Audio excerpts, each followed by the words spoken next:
Hi! Happy Monday. Sorry, that was a little bug that was flying right in front of my face. How is everyone? Did you have a delightful weekend? I did. I was outside a whole lot. I worked in my yard. I breathed the fresh air. I enjoyed it quite a lot, and I hope that you did too. But maybe where you are, maybe it's not beautiful weather like it is here in Nashville. Maybe it's snowy where you are.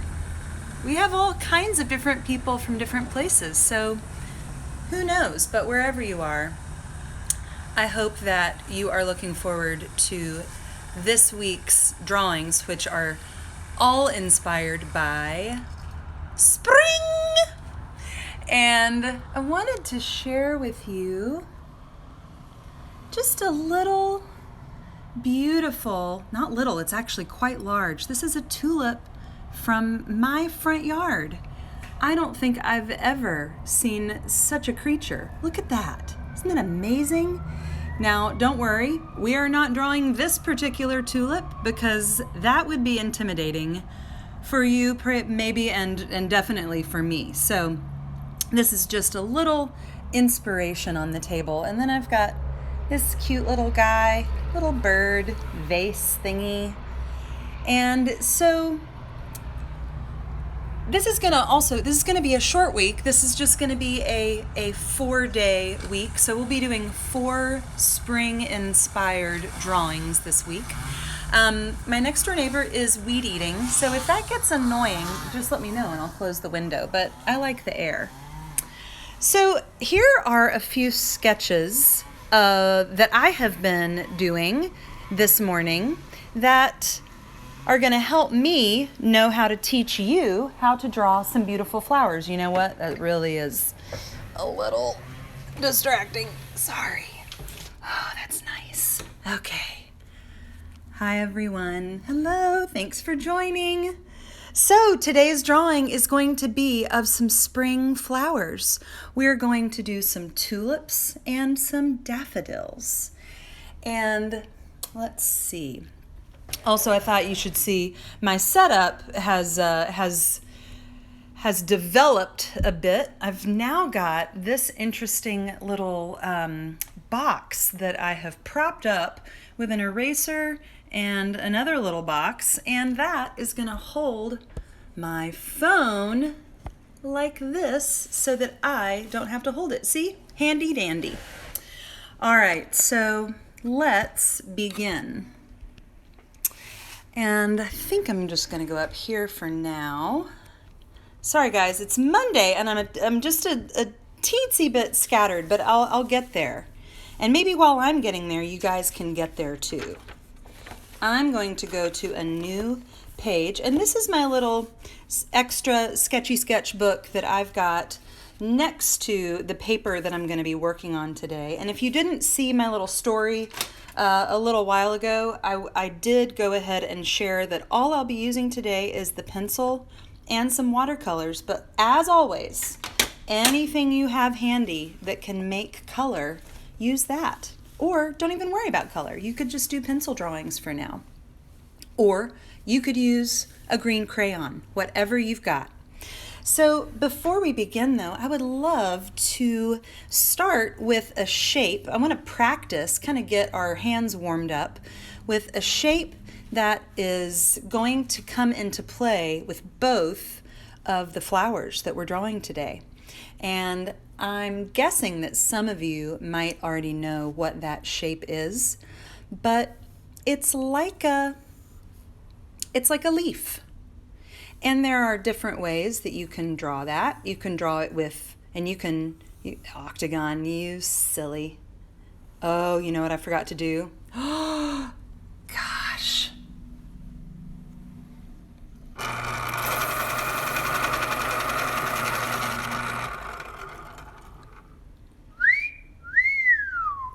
Thanks, Mom. I'm really glad you reminded me.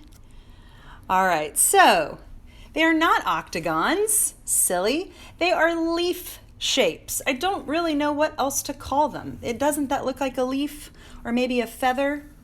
And sometimes I like to draw that shape with two lines. They're sort of like two parentheses that are kissing each other.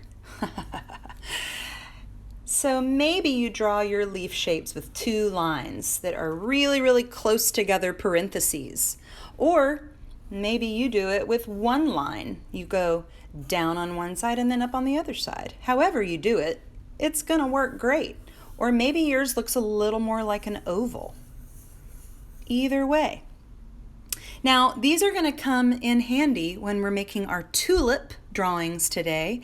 And in a normal situation, I would have just gone to the flower shop and I would have gotten some tulips and some daffodils. But guess what? I can't do that because I am not leaving my house, much like several of you, I'm sure. So let's set these aside. Hi, Angela. We're going to set these aside, but I'm going to keep that little sketchy sketchbook handy just in case I need to practice something while I'm drawing. And if you don't have a little separate piece of paper or a separate little sketchbook, then you are welcome to just use the back of your piece of paper to do any little sketches that you need to do. That is a wonderful thing.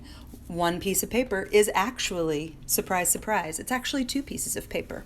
So let's get cracking, shall we? So what I'm going to start with are the tops of the flowers, the beautiful blossoms of the flowers. And then the stems and the leaves can come later. Now that's kind of backwards from the way that a flower actually grows. Obviously, if our ground is down here, the flower starts growing out of here. But I am going to draw the flowers kind of floating in the air up here, and then we will take them down to the ground. So I'm going to start with a tulip. And tulips are all, if you've ever seen a tulip, they're all these beautiful, there's that shape that we were just practicing. There are all of these really beautiful petals that all are, when they first sort of come out, they're like a tight little group of all of those petals. And maybe some of them come up behind the ones that are in the front. You know what? I need to get just closer. And it's like a little petal party. So maybe these petals are in front of those petals. These are kind of peeking up from behind. All right, so that maybe is a tulip when it first comes up out of the ground and it's first shot up. And then let's do another tulip that maybe looks like it's already spent some time up out of the ground and it has bloomed just a little bit. It's opening up. So there's those same sort of oval or pointy leaf sorts of shapes, but they're kind of more separate from one another. And maybe there are some that are back behind, little pointy tops. So let's imagine that these 3 points right here are this full shape. They're just behind these three. I think our imagination can handle that. And then tulips also sometimes have sort of a texture on the petals. Looks like little lines. Kind of like leaves have those kind of veins in them. All right, so currently we have 2 floating tulips. And just to bug you all, I'm just going to leave them floating there while we go ahead and start on a daffodil. Let's see if this little box is going to work. I think it'll work. Okay. Now, this shape that we were just drawing is going to come in handy with our daffodil, except, I don't know if you guys have ever thought, and actually I'm going to go back here. I don't know if you guys have ever thought about the fact that a daffodil in the middle, it looks kind of like a cup that you could drink out of. And it's kind of a U shape. Can you guys practice that maybe on the back of your drawing or on your little sketchy sketch piece of paper? It's like a little U shape. And then it's got a frilly, sort of wavy top. That's kind of funny, like I could totally turn that into a face right now, but I'm not going to. Sorry, got distracted. So this sort of cup shape of the daffodil is then surrounded by a bunch of these. And I'm going to show you how that is going to go. So let's start with that, and I'm going to do it really lightly, just like we did did our shapes with our critters all last week. We did our first lines really lightly so that if we needed to erase or we needed to change something, we could. And then very lightly so that we can see the opening at the top of that little quote-unquote cup. I'm going to do a little squished oval at the top of that. So let's imagine that that's the inside of the cup and this is the outside of the cup.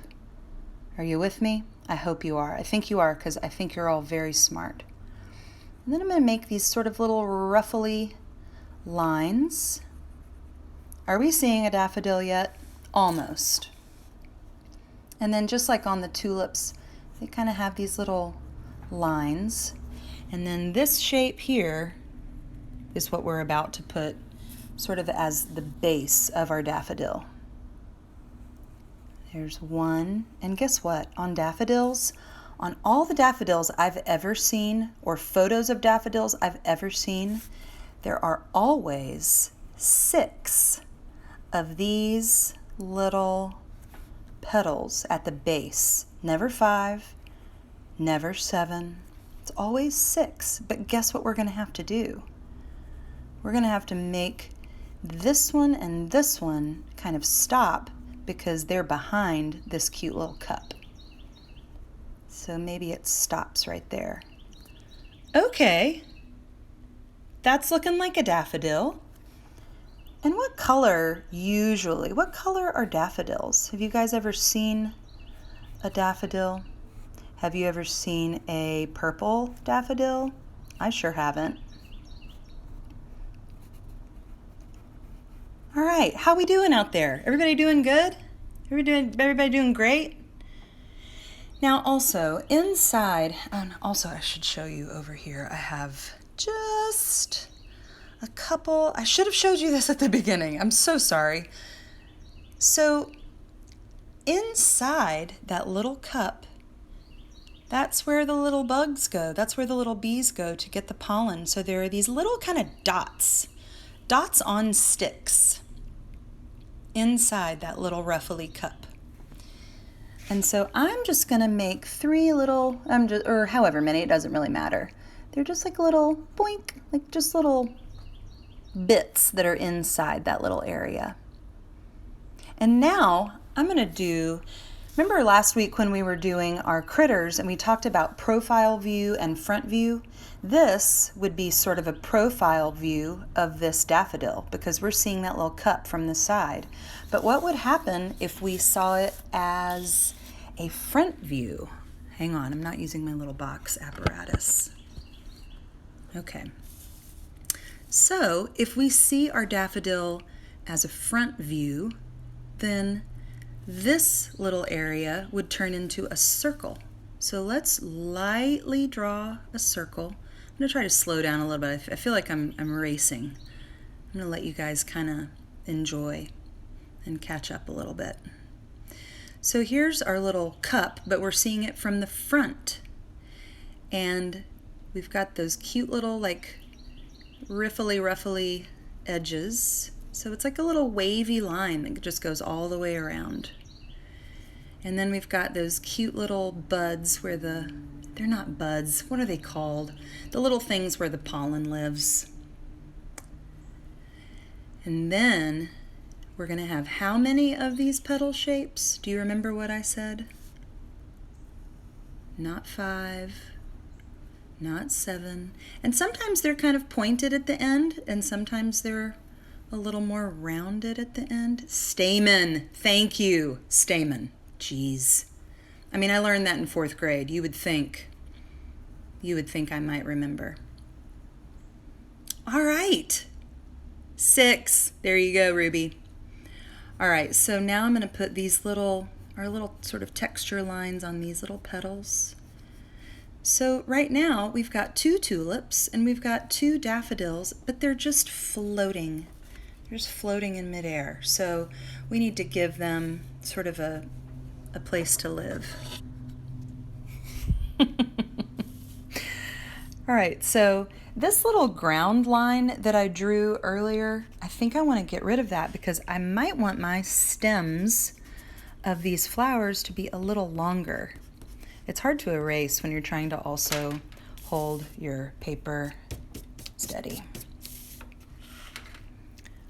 All right, now trying to remember what we know about how to make something in a drawing look like it's behind something else, I'm going to start putting the stems on my lowest flower because I think this guy would be the one that was in the front. Does that make sense? I hope so. So what I'm going to do, and again, just lightly, I'm just going to take a little line down this way and then kind of turn that into a stick, into a little stem. It can be a little fatter than that if you want. And daffodils, actually, I wanted to show you this. My daffodils have already bloomed, but this is a leaf from one of my daffodil plants. And that doesn't look very much like these leaf shapes, does it? It's like a long, skinny blade, almost like the blade of a sword. I've never thought about that before. It's like a sword. On guard. And so, in our drawing, we could make a long, skinny sort of blade. That's pretty neat. All right, before I do any more leaves, I'm going to go ahead and get my stems in place. Ooh, that was close, wasn't it? And then if we're going to get real tricky and make this look like it goes behind that stem, oh boy, fancy pencil work.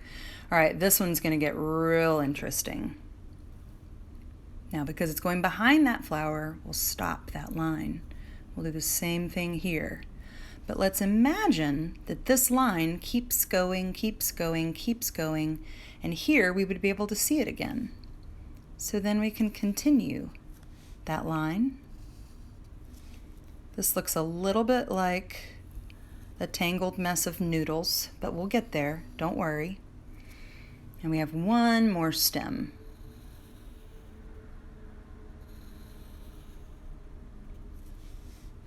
How's everyone doing out there in virtual land? Everybody good?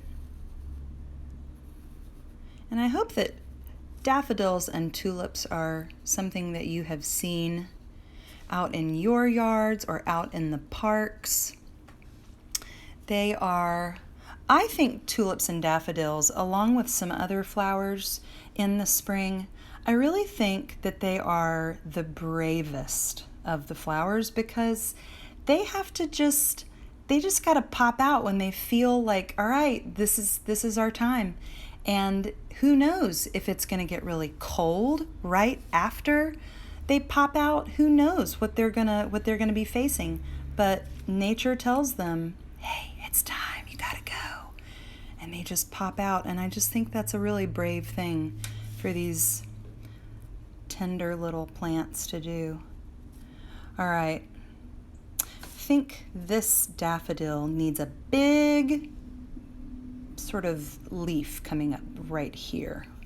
I hope you agree. You can put your leaves wherever you feel like putting your leaves. I'm going to make this one do kind of a curve like this guy does. And just a little bit rounded at the top and then back down. That was close again. All right, I'm just going to let that kind of beep, beep. That's just kind of back there, down there. All right, so right now, that's looking pretty fun. And if you wanted to add like 3 more tulips, and if you wanted to add like 8 more daffodils, you could really go for it. But I'm just going to stick with 4 for now. And I'm going to pretend that maybe, instead of these being in a vase, I'm going to pretend that maybe these little flower friends all grew up out of a garden bed all together. So I'm going to make these little sort of jiggity lines that sort of look kind of grassy, like that. And because I usually can't help myself, I'm going to put a little, what sort of little critter could we put down here? Maybe a ladybug? I think I did a ladybug in the squirrel picture, but that's because I love ladybugs. So I'm going to do it again. 1, 2, 3. Boop. Boop. And this ladybug loves these flowers, so there's a little heart. All right, so I think we're ready to start adding a little bit of color. And I think I'm just gonna have to hold the camera again because it's just the best way for me to show you the color mixing that I'm up to. I'm not gonna finish the color on all of this. I'm just gonna do a little bit of it and then I'm gonna let you guys finish up. But I'm gonna start with my little daffodil baby. And there are so many different kinds, there's so many different kinds of daffodils. There are some that are like peachy and white. The ones that I think we see the most often though are the yellow ones. Ooh, that's a little, watch this. So cool. I love that. I did that because my color was a little too strong. But most of the daffodils I think that we see are this just bright sunshine yellow. It's like you just can't miss them. It's like their color is screaming at you in the loveliest way. All right, and then some daffodils have sort of a more orangey middle part, so I think I might give that a try. And you know what, my orange is probably gonna bleed into the yellow a little bit, but that's okay. I think that's kind of pretty when that happens. And maybe you have colored pencils, or maybe you have crayons. It really does not matter. And I think I'm gonna give that a little boink. And I think I'm gonna go, I'm pretty sure that one of my absolute favorite flowers of all time is an orange tulip. Me and the Barefoot Contessa. So I'm gonna make this guy orange. Definitely gonna make the other one sort of a purpley pink. And I think that our stems could all be the same color green. We could put some darker orange down there at the bottom. Yeah, that looks cool. Other tulip is gonna be this beautiful pinky purple color.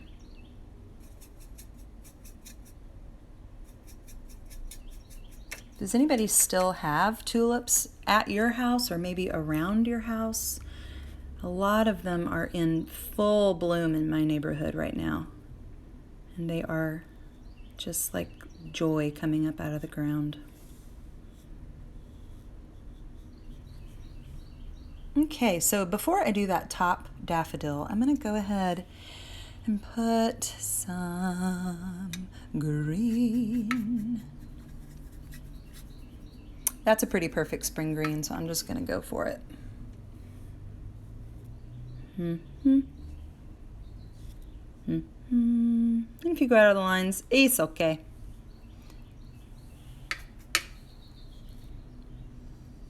Sometimes when you are using a paintbrush, have you ever noticed that sometimes I keep saying sometimes, that the shape of the bristles of the brush are perfect for those sort of pointy areas. See how it fits perfectly in those little pointy areas? Kind of like this. Like that. All right, so. Do you guys miss Sylvie? I do. She's asleep on the couch and she's usually making herself very much a part of this video at this point, but I think she just got tuckered out from playing this morning. And don't worry if, let me show you what some of you might worry about, which I actually think is beautiful.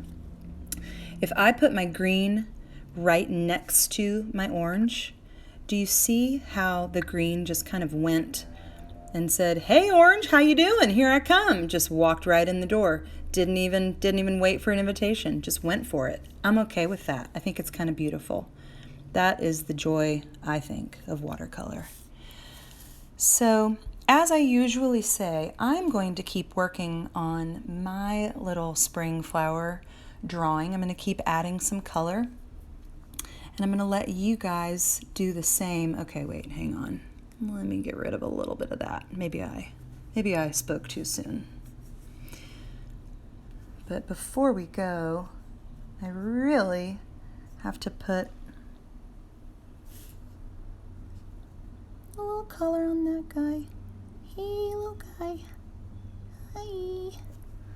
He's cute.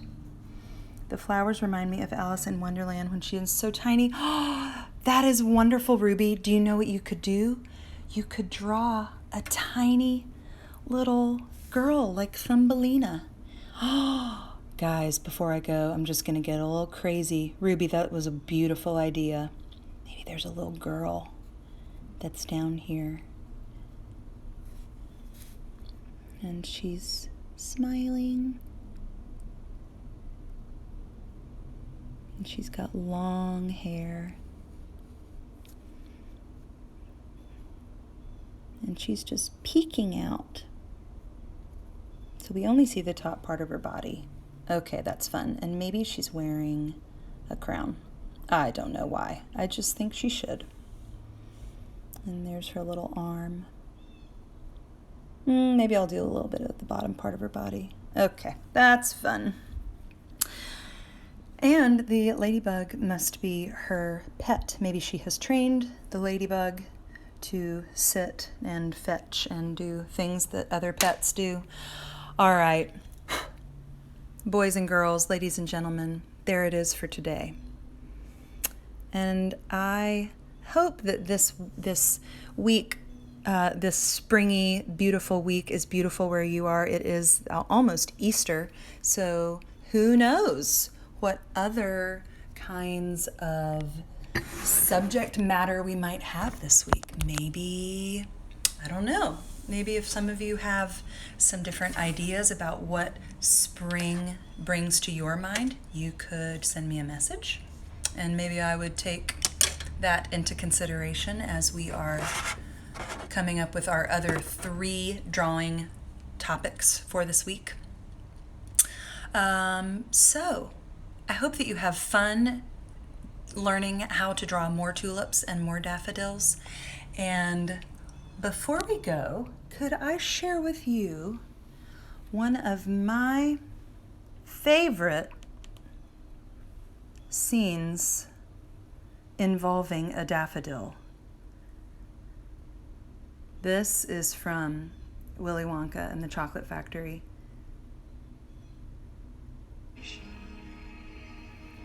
Living there,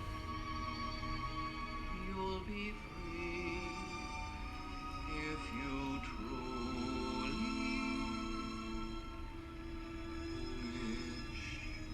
to. This is my favorite part.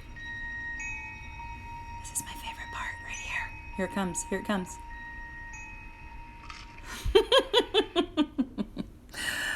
Oh, goodness. I'm so glad that I got to share that with you. That is one of my absolute favorite scenes. Oh, gosh.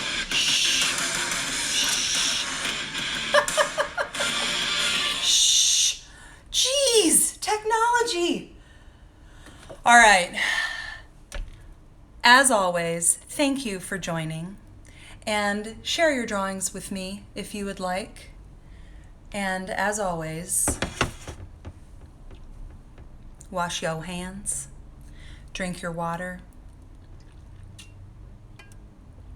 be good to each other, and of all weeks, in this beautiful spring weather, go outside, unless it's snowing where you are. I'm sorry about that. So, until tomorrow, signing off, have a delightful day, and farewell.